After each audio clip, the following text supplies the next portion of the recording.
दिया भगवान ने कि जिस साधक साधिका का कर्तापन का भाव नहीं है और कर्तापन का भाव मन में नहीं है, अंतःकरण में नहीं होता है और बुद्धि भी कर्मों से जिसकी लिपायमान नहीं होती, ऐसा व्यक्ति दान पुण्य भजन पूजन करे तो उसको पुण्य कर्म का फल उसको प्राप्त नहीं होता। यदि पाप कर्म उसका बन गया है तो उस पाप कर्म का फल भी उसको प्राप्त नहीं होता, यानी वह असंग रूप से रहता है क्योंकि कर्तापन का भाव है ही नहीं है। इसलिए जब तक कर्तापन का भाव नहीं है तब तक पाप पुण्य से लिपायमान नहीं होता। अब जब कर्तापन के भाव से युक्त हो जाता है उसी काल में व्यक्ति पाप पुण्य से लिपायमान हो जाता है। जैसे छोटा सा बालक है, छोटा सा बालक एक वर्ष का, 2 वर्ष का, 3 वर्ष का, 4 वर्ष का, तो ऐसा जो बालक है 4-5 वर्ष तक का, इसमें कोई कर्तापन का भाव नहीं रहता। तो कर्तापन का भाव ना रहने से इसको पाप का फल प्राप्त नहीं होगा। पुण्य का तो हो जाएगा लेकिन पाप का फल नहीं प्राप्त होगा। जैसे एक नर्मदा किनारे में एक प्रसंग आता है, एक गाय ने एक ब्राह्मण के बालक को मार दिया था। किसको? एक गाय ने ब्राह्मण के बालक को मार दिया। अब उस ब्राह्मण के बालक को मार देने से उसको ब्रह्म हत्या लग गई। तो कहते हैं पशु को तो ब्रह्म हत्या नहीं लग सकती है, लेकिन उसको लग गई। पशु पक्षी तो भोग योनि है, उसको क्यों पाप का फल की प्राप्ति हो गई? क्यों? अरे फल की अरे उसको दोष लग गया तो उसको ज्ञान था। ये किसी पुराण का प्रसंग है, तो उसमें आया है कि उस गाय को और गाय के बछड़े को दोनों को ज्ञान था कि हम ऐसा कार्य करेंगे तो पुण्य मिलेगा, ऐसा कार्य करेंगे तो पाप का फल मिलेगा।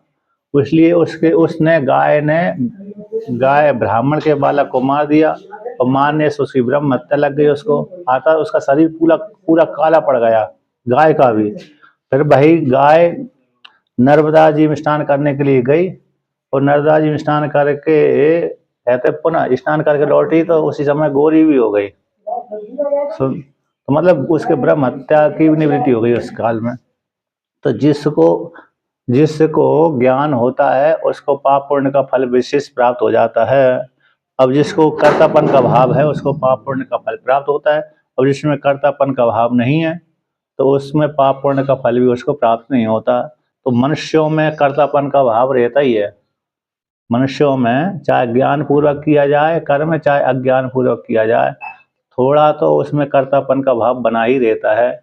इसी हेतु से वह व्यक्ति, मनुष्य है, जीव है, वो पाप पुण्य से लिपायमान हो जाता है। तो इसी को कहा है जिसने, जो व्यक्ति है स्त्री हो अथवा पुरुष से, जिसके मन में अंतःकरण में कोई भी कर्तापन का भाव नहीं है, अहंकार नहीं है, बुद्धि कर्मों से लिपायमान नहीं होती, तो ऐसा व्यक्ति किसी भी प्रकार के सारे लोगों के प्राणियों को मार करके भी ना तो मारता है न ही उससे संबंधित होता है, ऐसा वर्णन कर दिया।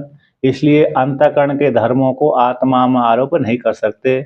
अविद्या के द्वारा आरोप किए गए जो धर्म थे वो मात्र अविद्या के द्वारा आरोप किए जाते हैं, इसलिए अविद्या की निवृत्ति विद्या के द्वारा हो जाती है। तो विद्या के द्वारा विद्या की निवृत्ति हो जाने से उस आत्मा में, असंकुटस्थ आत्मा में, कोई भी कर्ता भोक्तापन का भाव अथवा पुण्य कर्मों का और पाप कर्म का फल की प्राप्ति नहीं होती, ऐसा वर्णन कर दिया। दृष्टांत दिया था, जैसे दूसरे व्यक्ति आरोप कर देते हैं आकाश में नीलिमा, तो बालकों के द्वारा नीलिमा का आरोप कर देने से, बालकों के द्वारा आकाश को नीला का आरोप कर देने से आकाश नीला नहीं होता है। सीपी में रजत का आरोप कर देने से सीपी में चांदी नहीं उत्पन्न होती। उसी प्रकार से रस्सी में सर्प का आरोप कर देने से रस्सी सर्प नहीं बनती। उसी प्रकार से आत्मा में कर्ता और भोक्तापन का और कर्मों का आरोप कर देने से आत्मा कर्ता भोक्ता आदि नहीं बनती। इस प्रकार से वर्णन कर दिया। अब उसी को और आगे कहते हैं कि आत्मा का अविक्रियत्व और कर्तृत्व अभाव में फलितम आहा। फल को कहते हैं कि आत्मा कैसी विकास से रहते हैं? कर्तापन के भाव से रहते हैं। उसको लेकर कहते हैं कि तस्माद युक्तम उक्तम अहंकृतत्व बुद्धि लेप अभावात विद्वान न हन्ति न निबध्यते इति। तस्मात् यस्मात् जिस कारण से, तस्मात् उसी हेतु से, यानी यस्मात् जिस कारण से के दूसरे के कर्म का दूसरे को फल की प्राप्ति नहीं होती, दूसरे के कर्म का फल दूसरे को प्राप्त नहीं होता, इसी जिसने जो कर्म किया है उसी को इसका फल की प्राप्ति होती है। तो ऐस्मा जिस कारण से, तस्मात् उसी हेतु से, युक्तम ठीक ये, उत्तम जो कहा गया है, युक्ति युक्त ये, युक्ति युक्त ही कहा गया है कि अहंकार तत्व बुद्धि, जो अहंकार तत्व है यानी अहंकार भाव है और बुद्धि लेप का अभाव हो जाने से किसमें, आत्मा में, तो विद्वान न हंति न निबध्यते, अर्थात उसके मन में कर्तापन का भाव है ही नहीं, बुद्धि कर्मों से लिपायमान होती नहीं है, इसलिए मन में कर्तापन के भाव न होने के कारण आत्मा में जो असंग कूटस्थ है उसमें कोई भी कर्म और अहंकार आदि का भाव न होने से, कर्तापन का भाव न होने से, कर्मों से और बुद्धि का लिपायमान नहीं होता, कर्म की प्राप्ति भी नहीं होती और बुद्धि भी लिपायमान नहीं होती। तो अहंकार तत्व और बुद्धि के लेप का अभाव हो जाने से विद्वान ना तो मारता है और ना ही पाप कर्मों के फल से वो संबंधित होता है, अर्थात पाप कर्म के फल से भी संबंधित नहीं होता। इस प्रकार से वर्णन कर दिया। नायम हन्ति न हन्यते इति प्रतिज्ञाये न जायते इति इत्यादि हेतु वचनेन अविक्रियत्वम् आत्मनः उक्त्वा वेदा विनाशिनम इति विदुषः कर्म अधिकार निवृत्तिम शास्त्रादौ संक्षेपतः उक्त्वा मध्ये प्रसारितां च तत्र तत्र प्रसंगम कृत्वा इह उपसंहरति। तस् उपसंगति शास्त्रार्थ पिंडीकरणाय विद्वान न हन्ति न निबध्यते इति। कहते नायम हन्ति न हन्यते, ऐसा द्वितीय अध्याय में प्रतिज्ञा करी थी। न जायते म्रियते व कदाचित् नायम भूत्वा भूता न भूया अजो नित्य शाश्वत एवं पुराण्यो न हन्यते हन्यमाने शरीरे इत्यादि श्लोक में जो आए है वेदा विनाशिनम नित्यम इत्यादि वाक्यों के माध्यम से पहले प्रतिज्ञा करी थी कि नायम हन्ति न हन्यते, ना तो आत्मा हनन क्रिया का कर्ता बनती है और ना ही आत्मा हनन क्रिया का कर्म बनती है, ना ही हनन क्रिया का कर्ता और ना ही हनन क्रिया का कर्म बनती है। तो ना तो दूसरे को मारती है ना ही स्वयं मरती है। ऐसी प्रतिज्ञा करके फिर आगे के श्लोक कह दिया न जायते मृते व कदाचित्, आत्मा ना तो उत्पन्न होती है ना ही मरती है, अर्थात जो शरीर के षड्भाव विकार थे, शरीर के जो षड्भाव विकार कौन है, जायते अस्ति वर्धते विपणमते अपक्षीयते विनश्यति, ये हमारे शरीर के 6 विकार होते हैं। इन 6 परिणाम इस शरीर में 6 परिणाम हो जाते हैं। शरीर के जब से पैदा होता है बालक वो मरता नहीं है, जब तक है बूढ़ा होकर के तब तक है ये 6 विकार उस शरीर में बनते रहते हैं, घटते रहते हैं। इसलिए तो न जायते इत्यादि वाक्य के द्वारा षड्उर्मियों से निषेध कर दिया। 6 भाव विकार से आता शरीर के धर्मों से और मन के अंतःकरण के प्राण के धर्मों से, मन के शरीर के प्राण के धर्मों को निषेध कर दिया और षड्उर्मियों से रहित कर दिया, इन शरीर के 6 धर्मों से रहित कर दिया इन वाक्यों के माध्यम से।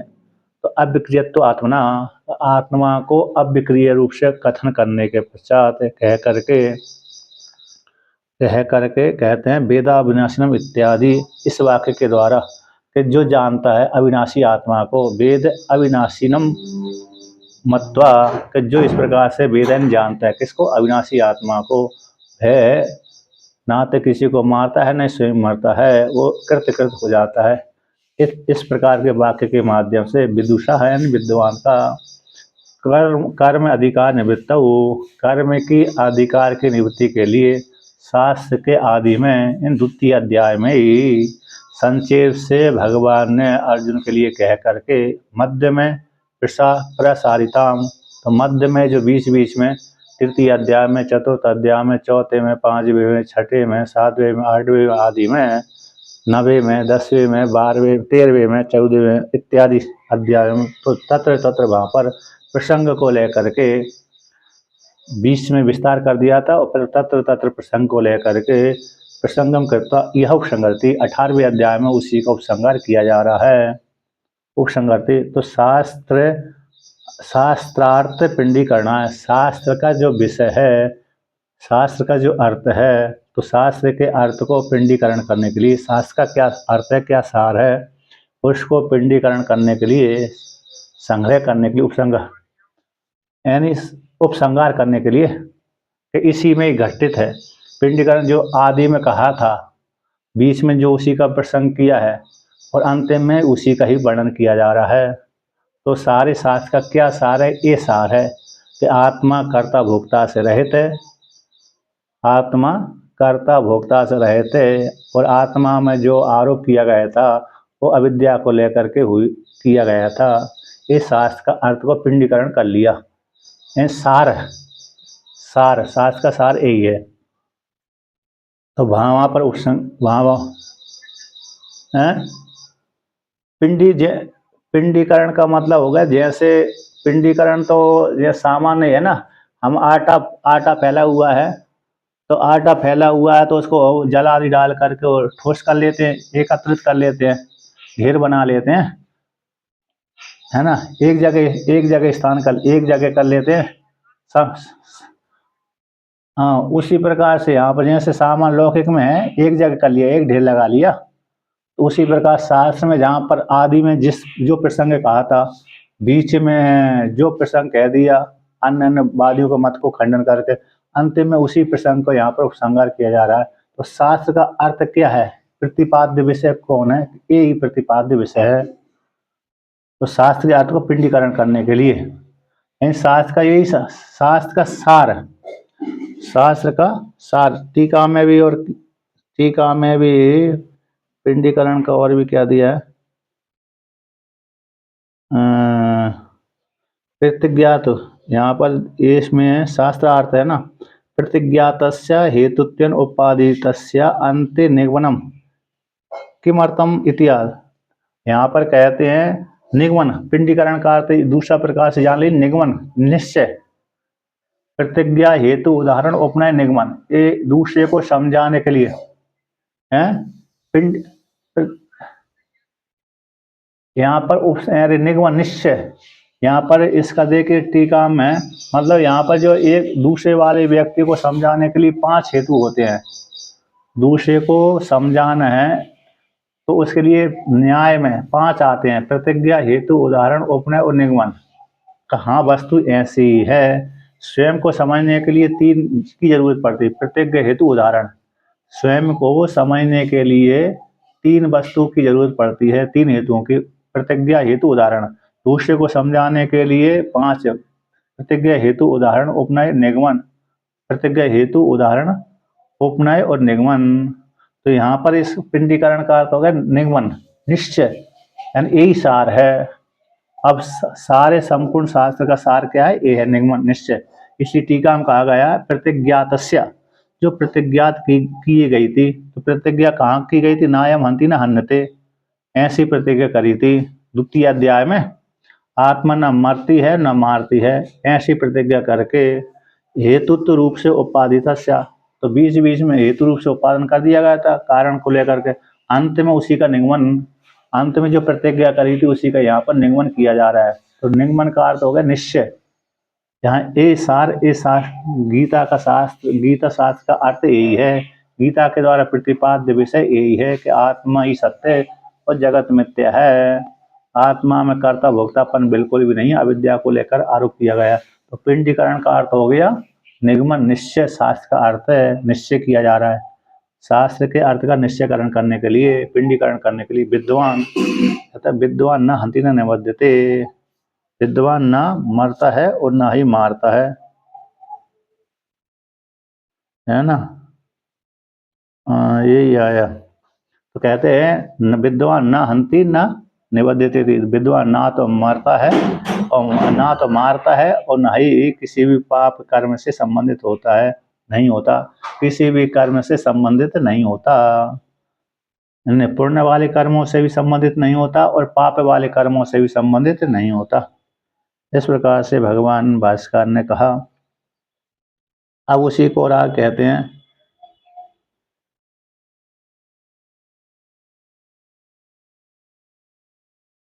यहाँ पर टीका में कहते हैं कि कर्म का अधिकार विद्वान को नहीं है।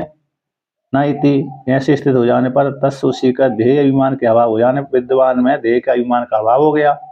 अभाव हो जाने पर सत कहते हैं अभाव सती अविद्या, तो अब ऐसी प्राप्ति हो जाने पर ध्येय के अभिमान के अभाव हो जाने पर अविद्या से उत्त सारे कर्म का त्याग की सिद्धि, अविद्या के द्वारा उत्पन्न हुए जो कर्म थे, तो अविद्या के द्वारा उत्त सारे कर्मों के त्याग की सिद्धि हो जाने से इष्ट अनिष्ट मिश्र ये 3 प्रकार कर्म का फल सन्यासी को नहीं होता। इस प्रकार से पहले कह दिया गया है।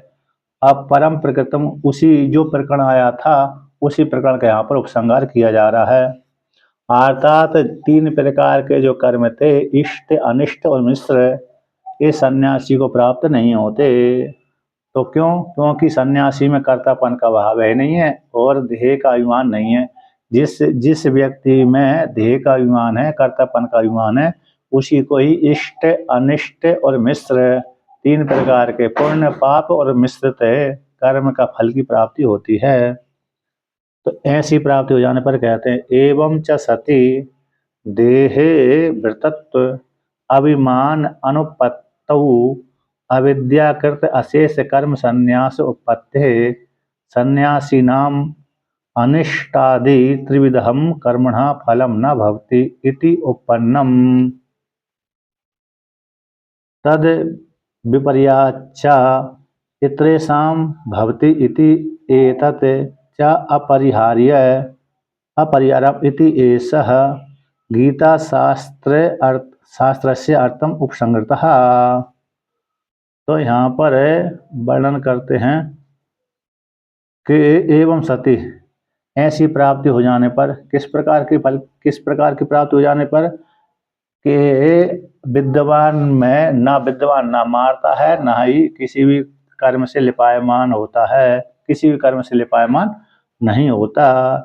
ऐसी प्राप्ति हो जाने पर तो कहते हैं देह भृत। तो देह भृत देह को भरण पोषण कौन करता है? जिसमें कर्तापन का अभिमान होता है उसको बोलते हैं देह भृतत्व। तो देह भृतत्व जो अभिमान था अज्ञानी में था, किंतु विद्वान में उत्पत्ति नहीं होती। देह में आत्म अभिमान की उत्पत्ति विद्वान में नहीं होती, क्योंकि अविद्याकृत अशेष अविद्या के द्वारा उत्पन्न अशेष कर्म का संन्यास की उत्पत्ति हो जाती है। अर्थात उसने अपने में माना ही नहीं। अज्ञान अवस्था में जब तक व्यक्ति रहता है तब तक अविद्या के द्वारा उत्पन्न जो कर्म थे उन कर्मों को आत्मा में आरोप कर लेता था, किंतु अविद्या की निवृत्ति ब्रह्म विद्या के द्वारा हो गई। अब वो मानता ही नहीं है कि मैं कर्म का करने वाला हूँ, मुझ में पाप पूर्ण कर्म होते हैं, लिपायमान होते हैं, ये मानता ही नहीं है। इसलिए देह शरीर में आत्मबुद्धि नहीं होने से, तो अभिमान की उत्पत्ति न होने कारण अविद्या के द्वारा उत्पन्न अशेष संपूर्ण कर्मों का संन्यास की उत्पत्ति हो जाती है। मन के द्वारा वह मानसिक वाचिक शारीरिक 3 प्रकार के कर्मों का त्याग कर देता है। मन के द्वारा सारे कर्मों का त्याग उसमें हो जाता है। इसलिए सन्यासी नाम, तो सन्यासियों को, जो सन्यासी हैं जिन्होंने विवेक वैराग से युक्त हैं, विद्वान हैं, विवेक वैराग से संपन्न हैं और मोक्ष को चाहने वाले मोक्षगण भी जो है वे उनमें इष्ट अनिष्ट और मिश्र, इन पाप पूर्ण और पाप पूर्ण मिश्रित इन 3 प्रकार के कर्म का फल कर्मणा फल, तो कर्मों के फल उन सन्यासियों को न भवती नहीं होता, क्योंकि उनमें एक तो देह का अभिमान नहीं है, कर्तापन का अभिमान नहीं है। कर्तापन का अभिमान न होने से, देह में अभिमान न होने से, तो सन्यासियों को 3 प्रकार के कर्मों के फल की प्राप्ति नहीं होती, क्योंकि वो अपने आत्मा में मानते नहीं है। वो कहते हैं गुणा गणेशु वर्तन्ते इति मत्वा न सज्जते। इंद्रिय अपने अपने विषयों को ग्रहण करती हैं, इंद्रियों के द्वारा कार्य हो रहा है, मैं तो इंद्रियों का साक्षी मात्र हूँ। मैं कौन हूँ? इंद्रियों का साक्षी हूँ, अंतःकरण का साक्षी हूँ, है ना। अब साक्षी मानता है, क्या मानता है? साक्षी। इस प्रकार से, इसलिए उसमें कर्तापन का भाव नहीं है। इसलिए उनमें उसमें किसमें सन्यासियों को लिए 3 प्रकार के जो कर्म का फल नहीं होता, इति उपन्नम, इसलिए उत्पन्न हो जाता है। तो तद विपर्यात कहते इसके विपरीत, जिसके मन में कर्तापन का भाव बैठा हुआ है, जिसके मन में कर्तापन का भाव बैठा हुआ है, शरीर में आत्मतत्व बुद्धि बैठी हुई है, ऐसे उस व्यक्तियों के लिए, स्त्री पुरुषों के लिए, तो विपर्य ऐसे इतरेशम यानी अज्ञानी नाम, अज्ञानियों को तो 3 प्रकार के कर्मों के फल की प्राप्ति हो जाती है, पाप वाले, पुण्य वाले और मिश्रित वाले। पाप वाले कर्मों का फल नरक नारकी योनि हो गई, पुण्य कर्मों का फल अरे देव योनि हो गई, और मिश्रित पुण्य पाप मिश्रित कर्मों का फल मनुष्य योनि हो गई। तो तीनों प्रकार के जो कर्म के फल की प्राप्ति हो जाती है कौन, अज्ञानियों को। इति इस प्रकार से इति एतच्चा अपरिहार्य अपरिहार्यम, अज्ञानियों के लिए 3 प्रकार के कर्मों का फल का परिहार नहीं हो सकता। जब तक अविद्या के द्वारा उत्पन्न जो कर्म थे, उन कर्मों का फल उनको अविद्वान को प्राप्त होता ही है, उसका परिहार नहीं किया जा सकता। जब तक वेदांत की शरण में नहीं जाता, वह कर्तापन का भाव नहीं त्याग करता है, तब तक उसके लिए 3 प्रकार के कर्मों का फल की प्राप्ति होती ही रहती है। ये गीता शास्त्र से अर्थ, गीता संपूर्ण गीता शास्त्र का अर्थ का यहाँ पर उपसंहार किया गया है, उपसंग्रथा यानी उपसंहार कर दिया गया है। यही सार है, अर्थात ज्ञानियों को किसी भी प्रकार के कर्म की फल की प्राप्ति नहीं होती। ज्ञानी हमेशा मन के द्वारा सारे सारे कर्मों का त्याग उसने कर दिया, कर्तापन का भाव नहीं है। अज्ञानी को 3 प्रकार के कर्मों की फल की प्राप्ति होती है, क्योंकि उसमें उसकी देह बुद्धि बैठी हुई है, शरीर में आत्मबुद्धि बैठी हुई है, कर्तापन का भाव बैठा हुआ है, इसीलिए उसको 3 प्रकार के कर्मों का फल की प्राप्ति होती रहती है। उसका जो त्याग होता है प्रमाद आदि को लेकर के, वो कैसा, राजस तामस कहलाता है। यदि कर्मों का अज्ञानी व्यक्ति त्याग करता है तो आलस को लेकर के, प्रमाद को लेकर के होता है, वो राजस और तामस कोटि में चला जाता है। ऐसा वर्णन कर दिया। अब कहते हैं सह इति है ना,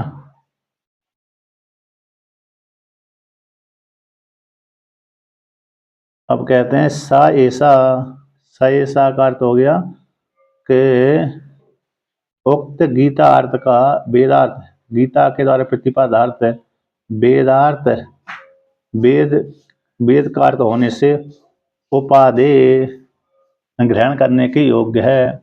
यानी गीता के द्वारा गीता शास्त्र के द्वारा प्रतिपाद्य जो अर्थ है वेद का ही अर्थ है, इसलिए ग्रहण करने के योग्य है। इसमें जिसका सा ऐसा सर्व वेदार्थ सारो निपुण मति भी पंडित है रे विचार्य प्रतिपत्तव्य इति तत्र तत्र प्रकरण विभागेन दर्शितो अस्माभिः शास्त्र न्याय अनुसारेण। कहते हैं स ऐसा सर्व वेदार्थ सारा, संपूर्ण वेदों के अर्थ का ये सार है। ऐसा सारा कौन है, संपूर्ण वेद के अर्थ का सार ऐसा ये है। तो ये कौन हो गया है कि ये हो गया कि आत्मा असंग है, कूटस्थ है, निर्यव है। आत्मा में किसी भी प्रकार के कर्म की प्राप्ति नहीं होती, न वाचिक कर्म, न मानसिक कर्म, और न ही शारीरिक कर्म। तो शारीरिक, वाचिक और मानसिक 3 प्रकार के कर्म की प्राप्ति नहीं होती, और कर्मों से उत्पन्न होने वाला जो फल है उस फल की प्राप्ति अरे आत्मा में नहीं होती। ना तो विद्वान को होती है, नहीं ना ही अज्ञानी की आत्मा को, बल्कि अज्ञानी आत्मा में आरोप मात्र करता है। अज्ञानी आत्मा में 3 प्रकार के कर्म का आरोप मात्र कर लेता है अविद्या को लेकर के, इसीलिए अज्ञानी सुखी और दुखी दोनों प्रकार से होता रहता है अविद्या के द्वारा आरोप कर लेने के कारण। इस प्रकार से ये गीता का अर्थ है। गीतार्थ सारा, संपूर्ण गीता के का ये सार है। कौन है, ब्रह्म आत्मा, हमारी जो आत्मा है असंग है, कूटस्थ है, निर्यव है, व्यापक है, उसमें कर्ता भोक्तापन नहीं है। आत्मा में कर्ता भोक्ता तो अंतःकरण के धर्म हैं। इस प्रकार से, और आत्मा न मरती है न उत्पन्न होती है, उत्पन्न होने वाला मरने वाला हमारा शरीर ही है। इस प्रकार से जो संपूर्ण गीता का सार है, निपुण मति भी, जो कुशल बुद्धि वाले हैं, ऐसे पंडितों के द्वारा विचार करके प्रतिपत्तव्य उस गीता शास्त्र का अर्थ, यानी एको हम अद्वितीय नेहा नानास्ति किंचना, इस अर्थ को ग्रहण कर लेना चाहिए। प्रतिपत्तव्यम तो ग्रहण करने के योग्य है। इति इस प्रकार से तत्र तत्र वहाँ पर कहाँ पर, प्रकरण के अनुसार। तो भाष्यकार के द्वारा प्रमाण मान युक्तियों के द्वारा, भाष्यकार के द्वारा प्रमाण और युक्तियों के माध्यम से विभाज्य करके अनुक्त, यहाँ पर कहते, पूर्व पक्षी यहाँ पर वर्णन कर रहा है कि भगवान भास्कर ने श्रुति युक्ति के द्वारा और प्रमाणों के माध्यम से युक्तियों के माध्यम से गीता के अर्थ का जो नहीं कहा गया, गीता के जो नहीं कहा, विभाग करके अनुक्त होने से, यानी भाष्यकार के द्वारा किया गया, और प्रमाण युक्तियों के माध्यम से विभाग करके जो न कहने से, गीता में विभाग करके प्रमाण युक्तियों के माध्यम से न कहने से, तो ये गीता के अर्थ का यहाँ पर नास्य अर्थस्य उपादेय, जो गीता जो भगवान भास्कर ने जो प्रतिपादन किया है, ये अर्थ को ग्रहण करने योग्य नहीं है, ऐसा पूर्व पक्षी का कहना है। भाष्यकार के द्वारा दिखलाया गया सिद्धांत प्रमाण और युक्तियों के माध्यम से विभाग करके कथन न होने से ये अर्थ ग्रहण करने के योग्य नहीं है, ऐसा पूर्व पक्षी का कहना है।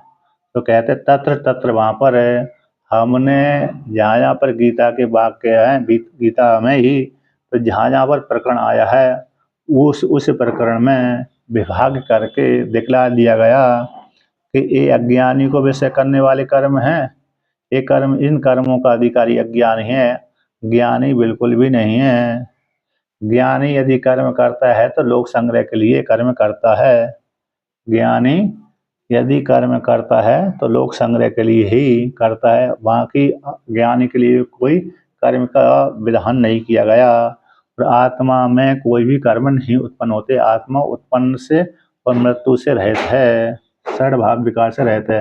तो प्रमाण के द्वारा, युक्तियों के माध्यम से, श्रुति के द्वारा, स्मृति के द्वारा और न्याय के माध्यम से विभाग करके ये ज्ञानी को विषय करने वाले हैं, ये मुमुक्षु अधिकारी को अथवा विषय करने वाले हैं, और ये अज्ञानी को विषय करने वाले हैं। तो वहाँ पर युक्तियों के द्वारा, प्रमाणों के माध्यम से, प्रकरण का विभाग के माध्यम से एक गीता शास्त्र का अर्थ को दिखलाया गया है। अस्माभि हमारे द्वारा कहाँ पर दिखला दिया गया है, यानी भगवान भाष्यकार के द्वारा दिखला दिया गया है विचार करके। तो शास्त्र कैसे, शास्त्र न्याय अनुसारण है, शास्त्र और न्याय के अनुसार ही हमने जो संपूर्ण गीता का सार है, गीता के द्वारा प्रतिपाद्य अर्थ, जो अर्थ रूप जो सार है, उस सार को हमने, जो उपनिषदों का सार है, वहाँ पर दिखला दिया गया, वहाँ प्रकरण के अनुसार कथन कर दिया गया, दिखला दिया गया। इसलिए ये अर्थ ग्रहण करने के योग्य, चिंतन करने के योग्य, विचार करने के योग्य है। इस प्रकार से जान लेना चाहिए, ठीक है ना। यानी पूर्व पक्षी का कहना था कि भगवान भास्कर ने प्रमाण युक्तियों के द्वारा विभाग करके नहीं दिखलाया, इसलिए ये अर्थ को ग्रहण करने योग्य नहीं है कि आत्मा असंकूटस्थ अथवा आत्मा में कर्ता भोक्तापन का भाव नहीं है, ऐसा ग्रहण करने के योग्य नहीं है, ऐसा पूर्व पक्षी का कहना था। नहीं, हमने तत्र तत्र प्रसंग में वहाँ पर बीच बीच में जहाँ जैसा ही प्रसंग आया था उसी प्रसंग में प्रमाण के द्वारा, युक्तियों के माध्यम से आत्मा को अनात्मा का, आत्मा का और अनात्मा का विभाग करके दिखला दिया गया। ये आत्मा है, इसको आत्मा बोलते हैं, इसको अनात्मा बोलते हैं। अनात्मा में ही कर्म की उत्पत्ति होती है, आत्मा तो मात्र साक्षी होता है। इस प्रकार तो जो जीवात्मा है जिसने अनात्मा के साथ संबंध बना लिया तो उसी में कर्ता भोक्तापन का आरोप हो गया। अब जिस विद्वान ने अपने को कर्ता अरे शरीर आदि के साथ संबंध नहीं बनाया, अंतःकरण के साथ संबंध नहीं हुआ उसका, तो इसलिए उसमें कर्ता भोक्तापन का भाव भी नहीं रहता। इस प्रकार से वर्णन कर दिया। कहते हैं अत इदानीम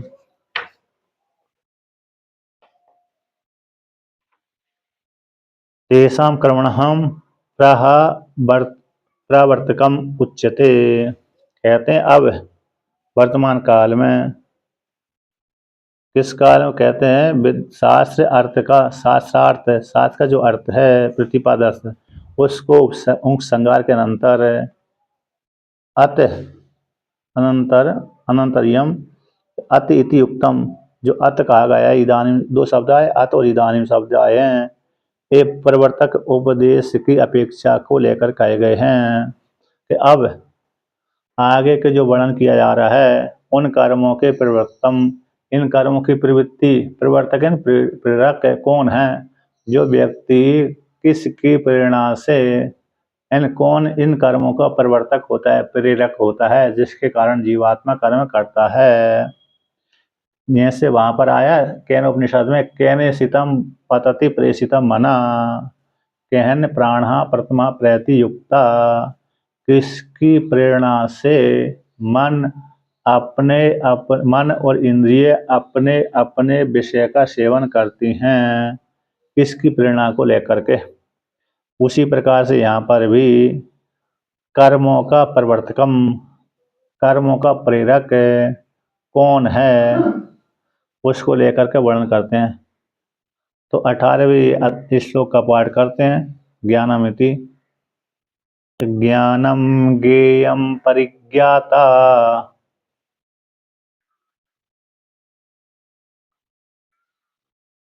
त्रिविधा कर्म चोदनः,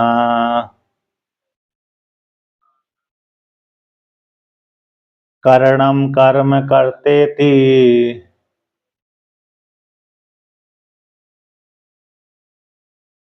त्रिविधा कर्म संग्रह।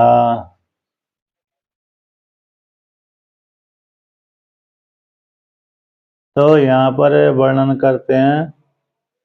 अच्छा, एक और पिंडीकरण शब्द का अर्थ है ना, ऐसे जैसे एक किसान है, किसान जब फसल काटता है कि नहीं काटता है, तो यहाँ छोड़ देते, वहां छोड़ देते, वहां छोड़ देता, फिर वो एक जगह रस्सी में एक जगह गट्टा बनाता है, इकट्ठा गट्टा बना है, इकट्ठा कर लेता है किसान, जैसे तो उसी प्रकार पिंडीकरण हो गया उसको। ये जो आटा आदि का दृष्टांत दिया था वो ठीक नहीं, ये ठीक है किसान वाला। जैसे फसल को व्यक्ति बांध देता है एक जगह जगह, गट्ठा क्या बोलते हैं, गटारिया, पिंडीकरण कर लेता है। उसी प्रकार से सारे गीता शास्त्र का अर्थ को पिंडीकरण कर लिया, ये सारा गीता का।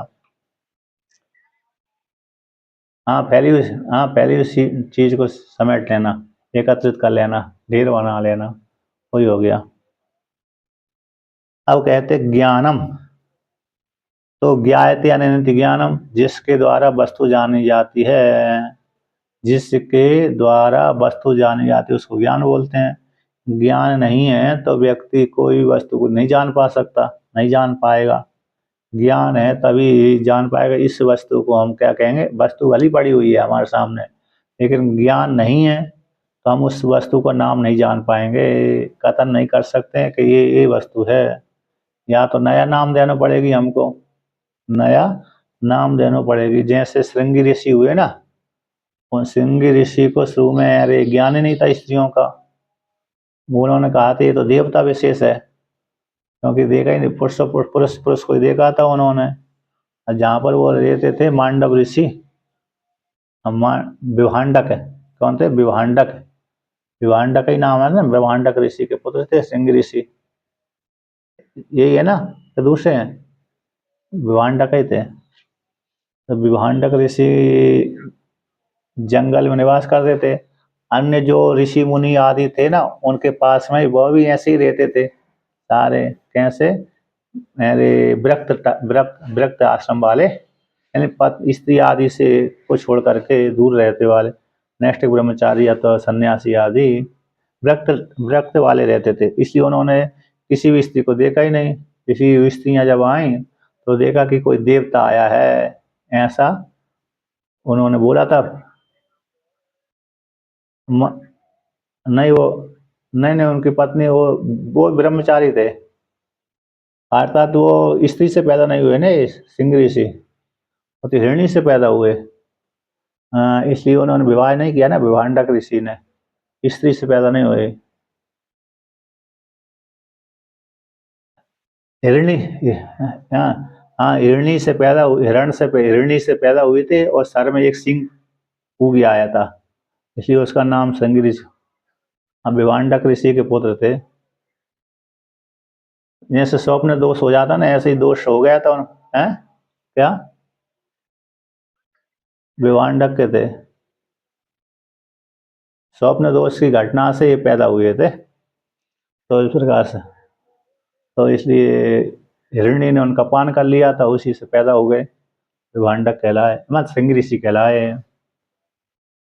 तो उनको स्त्री का ज्ञान नहीं था, इसलिए मैंने दृष्टांत है, जैसे उन्होंने स्त्री का ज्ञान न होने से उन्होंने यूं स्त्रियों को कह दिया कि ये देवता थे पिताजी जी के पूछने पर।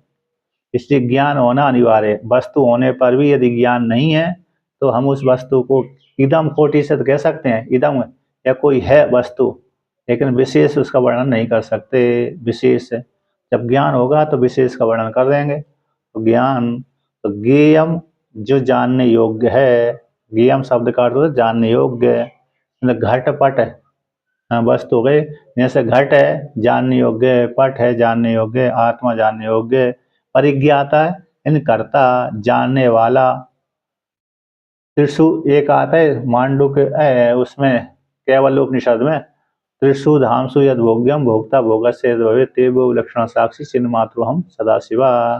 त्रिशु धामसु यद भोग्यम भोक्ता भोगस्य यद भवेत्, भोगने वाला भोग है और जिस ज्ञान के द्वारा भोगा जा रहा है, इनसे विलक्षण सदाशिव कहलाता है। तो परिज्ञाता उपाधि वाला है, यहाँ पर परिज्ञाता शब्द कैसे है, उपाधि वाला, कर्ता चिदाभास है, अहंकार से विशिष्ट है, अंतकरण की वृत्ति विशेष है, ऐसे जो परिज्ञाता है जानने वाला, यानी चिदाभास जीवात्मा, ठीक है ना, उपाधि को लेकर के जब चेतन से चेतन निकाल दो, वहां पर अहंकार को त्याग कर दो तो चित हो जाएगा। चित्तम चिदिति जानिया तकार रही तो यदा तकारो विषय अध्यासा जपा रागो यतमणु, जैसे चित्तम चित्त को चिद ही जानो, तकार जब हटा देंगे तो चित्त हो जाएगा, तकार जोड़ देंगे तो चित्त बन जाएगा। तकार किसको उपासक है? तकार विषय का अध्यास है। जैसे स्फटिक मणि के पास में जपा कुसुम का फूल रख दो, तो जपा कुसुम को फूल रखने से स्फटिक मणि कैसी हो जाती है? लाल सी दिखने लगती है ना। और जब हटा देंगे तो स्फटिक मणि में शुद्ध की शुद्धि दिखती है।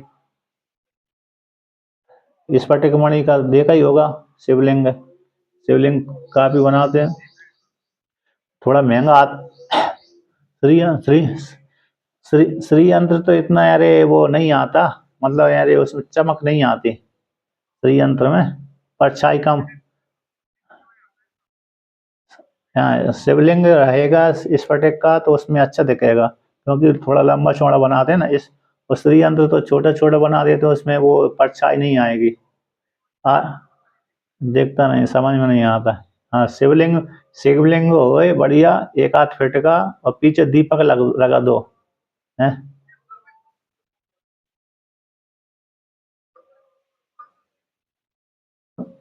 कहाँ पर?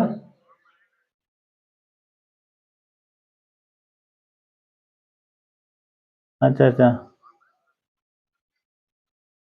हाँ हाँ,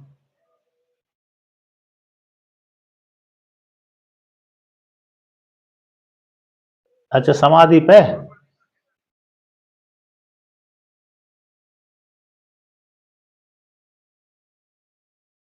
नहीं अच्छा समाधि पे मूर्ति रखी है। अच्छा अच्छा, दोनों हैं, शिवलिंग शिवलिंग और मूर्ति दोनों। शिवलिंग स्फटिक का है।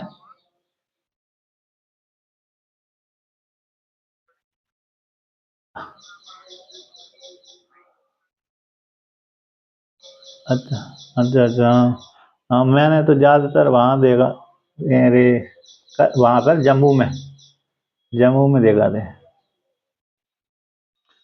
तो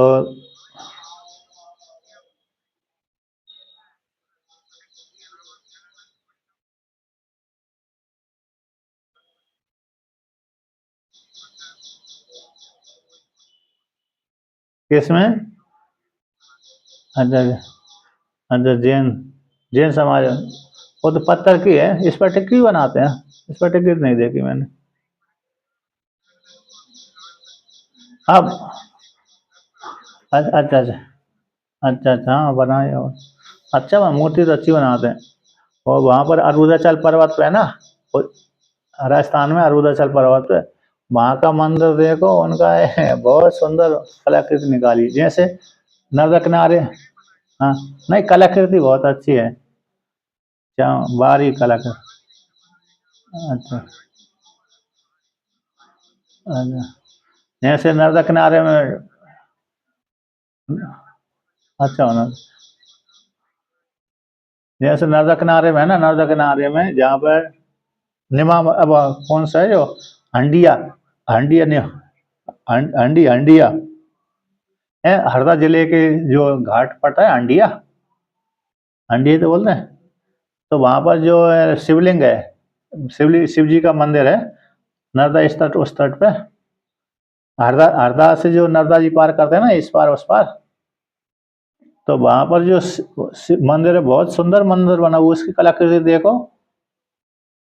और क्या डिजाइन उसका, अरे बारीक कलाकृति छापी है, बहुत इतनी सुंदरता आकृति निकाली है। हंडी हंडी नेमावर, हंडी और नेमावर यही तो बोलते हैं, दो ही तो नाम है उसके।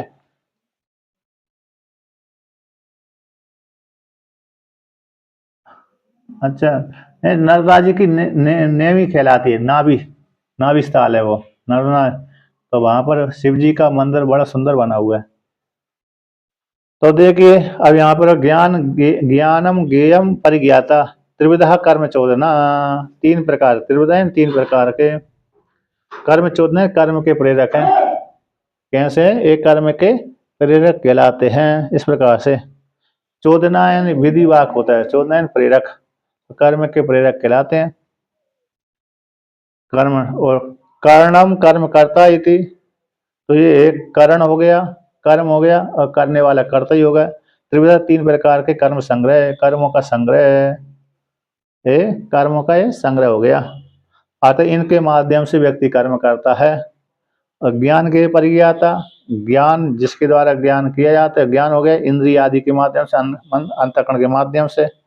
ज्ञान इंद्रिय, कर्म ज्ञान इंद्रिय और अंतःकरण, एक ऐसे ज्ञान कहलाता है। इनके द्वारा वृत्ति विशेष है, तो वृत्ति विशेष ज्ञान हो गई। ज्ञेय ज्ञान योग्य, परिज्ञात जानने वाला, ये तीन प्रकार, ये तीन प्रकार से तीन समुच्चय को कह दिया कि कर्म के प्रेरक कहलाते हैं। और करण कर्म कर्ता, तो तीनों ही कर्मों का संग्रह है, अतः इनके माध्यम से कर्म किया जाता है। इस प्रकार से कर्म तो कर्म ही है, इंद्रियों के माध्यम से कर्म, और करने वाला कर्ता। जब तक कर्ता में कर्तापन का भाव नहीं होगा, तब तक वो कर्म करेगा ही नहीं। इस प्रकार से तो तीन हेतु कर्म का संग्रह हो गया, यानी कर्म के प्रेरक, कर्म करने वाला, यानी तीनों को मिलकर के कर्म किया जाता है। कर्म करने के लिए तीन जरूर है, कारण भी होना चाहिए, कर्म भी होना चाहिए, कर्ता भी होना चाहिए। तो समुच्चय संग्रह यानी समुच्चय, समुच्चय यानी कर्म, संग्रह का अर्थ समुच्चय। तो तीनों को मिल करके समुच्चय हो गया, तीनों को मिल करके कर्म का संग करण, कर्म कर्ता करण है, कर्म कर्ता करण। तो कर्म, हाँ संग, जिसमें जाकर संग्रहित, यहाँ पर कर्म संग्रह करती संग्रहित अस्मृति, जिसमें शरीर में रह करके, शरीर में अवस्थित रह करके व्यक्ति कर्म करता है। इन कर्मों का संग्रह थी, कर्म संग्रह, कर्मों का संग्रह, इनके माध्यम से कर्म किया जाता है। कर्म कर्मणाम संग्रह थी, कर्म संग्रह, भगवान भास्कर ने की अर्थ किया, कर्म इन कर्मणाम संग्रह थी, कर्म संग्रह, इनके माध्यम से। तो कर्म है ही है, लेकिन करण के द्वारा कर्म किया जाता है, कर्ता के द्वारा कर्म किया जाता है। तो तीनों को मिलाकर के कर्म किया जाता है। त्रिविधा, तीन प्रकार से कर्मों का संग्रह हो जाता है, करण के माध्यम से, कर्म के माध्यम से, कर्ता के माध्यम से। अतः इनके द्वारा संपादित होता है, इनके माध्यम से कर्म कर्म कर्म से संपादित होता है। तो जो भी आदि चेष्टा होगी तो करण होगी, उसमें चेष्टा आदि करेंगे तो करण तो आएगा ही। और कर्ता तो है ही है, कर्ता नहीं बनेगा तो चेष्टा भी नहीं करेगा। और इंद्रियों के माध्यम से चेष्टा होती है, इंद्रियों के माध्यम से चेष्टा होगी, प्राण के माध्यम से, इंद्रियों के माध्यम से व्यक्ति कर्म करता है, करने वाला करता, कर्म कर्म किया जा रहा है। इसलिए तीन तीन प्रकार से कर्मों का संग्रह हो गया। अब भगवान भास्कर इसका व्याख्यान करते हैं। तो ज्ञानम इति, तो ज्ञानम ज्ञायते अनेन इति सर्व विषयम अविशेषण उच्यते। तो ज्ञान शब्द का वाचक है ज्ञायते अनेन इति ज्ञानम, जिसके द्वारा, यानी इसके द्वारा, ज्ञान के द्वारा वस्तु को जाना जाता है। इन सर्व विषयम, सारे विषय में समान रूप से उच्यते। घट का ज्ञान, पट का ज्ञान, मठ का ज्ञान। घट इस प्रकार वाला है, पट को इस प्रकार से कहते हैं, इस प्रकार की आकृति यदि दिख जाती है इस तो घट कहेंगे, इस प्रकार की आकृति दिख जाएगी तो पट कहेंगे। इसको वस्त्र कहेंगे, इसको घट कहेंगे, इसको गाय कहेंगे, इसको अन्य अन्य जानवर कहेंगे, पशु पक्षी कहेंगे। ज्ञान इंद्रिय कर्म इंद्रिय के ये विषय हैं, तो उनका एक ज्ञान विशेष है। तो जिसके द्वारा, यानी इसके द्वारा, आने यानी कारण हो गए, जिसके द्वारा जाना जाता है उसको ज्ञान कहते हैं। इन सारे विषयों में सामान्य रूप से कहा जाता है, सारे विषयों को सामान्य रूप से ज्ञान का कहा जाता है। ज्ञान अविशेष रूप से उच्चते। तो ततः ज्ञेयम, उसी प्रकार से ज्ञेयम, ज्ञेय हो गया। तो यहाँ पर कहते हैं तथा, ज्ञेयम ज्ञातव्यम, तदपि सामान्यन सामान्यन एव सर्वम उच्यते। तो उसी प्रकार से जानने योग्य वह भी सामान्य रूप से कहा जाता है। जानने योग्य, पांच ज्ञान इंद्रियों के द्वारा, पांच कर्म इंद्रियों के माध्यम से, पांच ज्ञान इंद्रियों के द्वारा और अंतःकरण के माध्यम से ये जानने योग्य है। पंच महाभूत ही जानने योग्य है, और आत्मा लक्षित हो जाती है तो ये जानने योग्य हो गए। ये भी सामान्य रूप से कहा। परिज्ञाता, तथा उसी प्रकार से, तथा उसी प्रकार से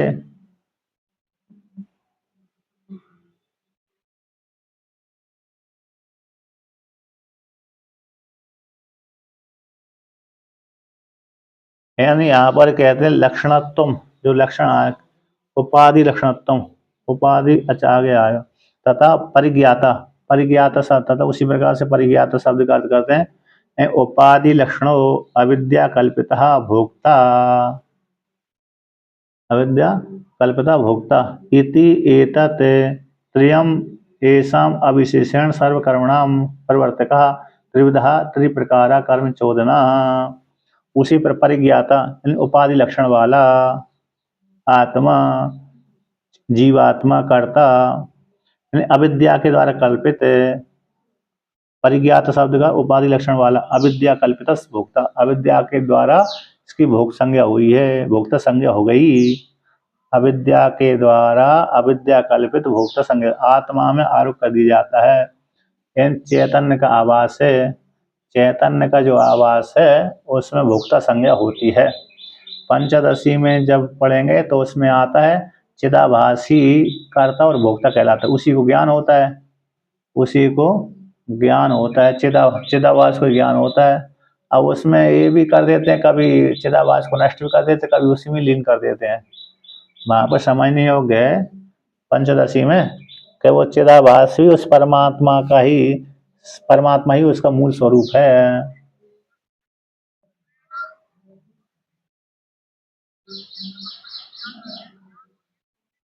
हाँ, कर्म इनके माध्यम से कर्म किया जाता है, कर्म है इनके माध्यम से। यदि ज्ञान नहीं है तो भी कर्म नहीं करेगा, है ये भी कर्म का संग, इनके माध्यम से कर्म करेंगे। ये ज्ञान के परिज्ञाता, इसमें यहाँ पर ले लीजिए, ज्ञान नहीं है, जानने योग्य वस्तु नहीं है, और उसका ज्ञान जानने वाला नहीं है, हाँ, फिर कर्म करेगा, करण कर्म रहेगा, करण के माध्यम से कर्म करेगा, कर्ता उसी संग परिज्ञाता की कर्ता संज्ञा है, पर जो जानने वाला है उसी की कर्ता संज्ञा बन जाती है। कर्म करेगा तो कर्ता हो जाएगा। जब तक मन से जान रहा है तब तक ज्ञान के परिज्ञाता हो गया। जब करने लगा तो फिर चेष्टा आदि हो गई। करण कर्म करता, जब जैसे मानसिक वाचक और जैसे शारीरिक मानसिक वाचक हो ना, शारीरिक, देखो तीन प्रकार के जो कर्म किया, शारीरिक मानसिक वाचक है। जो तीन प्रकार के जो कर्म किए थे तो शरीर के द्वारा संपादित होते हैं, तो कर्म करता, कर्म करना और कर्ता बन जाएगा। वाच्य है तो वाणी के द्वारा भी उसमें कर्म करण कर्म करता हो जाएगा। और जो मन के द्वारा कहेंगे तो फिर अरे ज्ञानम ज्ञेय परिज्ञाता हो जाएगा।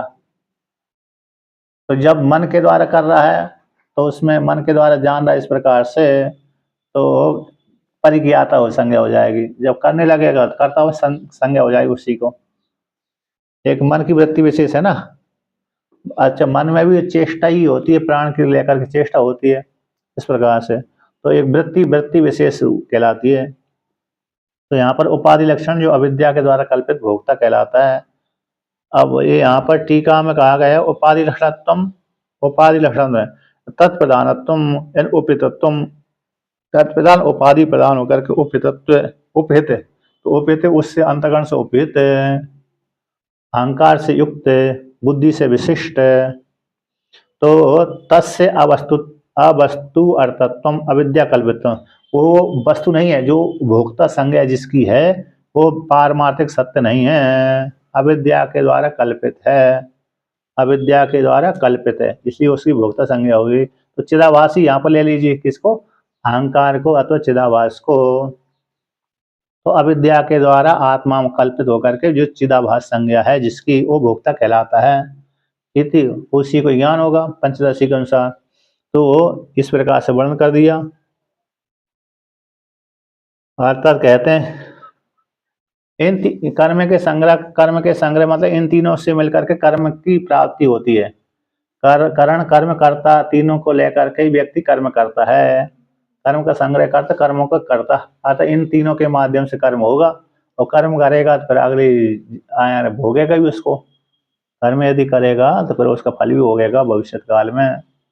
तो तीनों को मिलकर के, इसलिए इति एतत् त्रयम्, ये तीन है, ज्ञानम ज्ञेय परिज्ञाता तीनों ही, एसाम इन तीनों का ही अविशेषण सामान्य रूप से सर्वकर्मणाम, जितने भी कर्म किए जाते हैं शारीरिक मानसिक वाचिक तीन प्रकार के जो कर्म का प्रवर्तक हैं ये तीनों ही, यानी प्रवर्तक है ना, त्रिविधा तीन प्रकार से कर्म चोदना कर्म के प्रेरक बनते हैं। ज्ञान ज्ञेय परिज्ञाता एक कर्म के प्रेरक है, चोदना शब्द प्रेरक का वाचक है। इसी प्रकार कर्म चोदना इस प्रकार से वर्णन किया। अब आगे का पाठ फिर कल ही करते हैं, ठीक है ना।